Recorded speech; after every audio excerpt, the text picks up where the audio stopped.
Governments generally do some things that are popular with the people and some things that are unpopular with the people. For example, most people find things like libraries and museums, national monuments, to be popular. They like being able to go to those things for free. They themselves use them. On the other hand, things like foreign aid, that's when tax money is given to other countries, those are super unpopular, obviously. So I want to talk about what happens when the federal government runs out of money. And it does fairly regularly run out of money. It generally borrows so much money that in order to borrow any more, it requires an act of Congress to allow it to borrow even more money than it's already borrowed. So sometimes Congress refuses to raise the debt ceiling. In other words, refuses to allow the federal government to borrow even more money. And so for that time period, the federal government undergoes a partial shutdown. That means they have to shut down some things, but not everything. And so some things they shut down, some things they don't shut down. Now remember, the federal government wants to get that to be able to borrow more money. And they need to somehow get the people to pressure their congressmen to borrow more money. So what do? How are they going to get normal people to call up their congressman and say, you better fix this debt ceiling issue. You better let the government borrow more money. You better get that government budget back. How do they do it?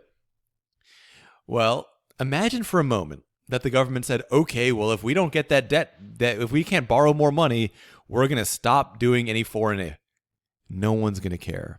People in Minnesota and Montana, Arkansas, Washington, D.C., New York, L.A., nobody is going to call up their congressman and say, you need to do something about this budget because we're not giving enough foreign aid to other countries. They don't care.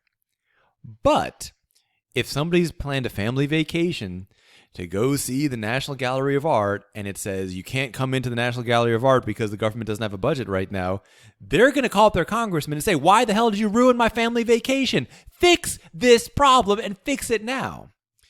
In other words, to get people to pressure their congressman to raise the budget, to restore that budget, to give the government more money to spend, they have to cut things that are popular, not things that are unpopular. So here's something from a recent government shutdown, and you'll see that because the government shut down, they have put these barricades around the World War II memorial.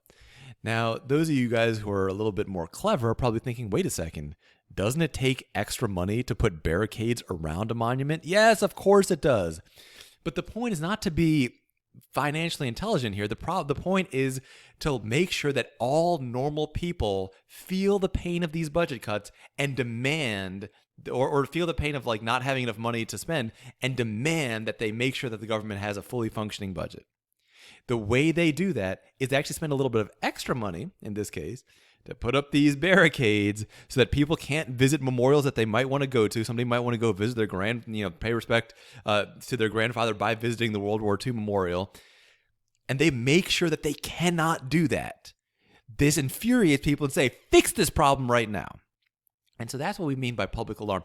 What are other things that they cut during these government shutdowns? They'll try to cut things like, threaten that people won't get their Social Security checks, so people are worried about their grandparents staying alive.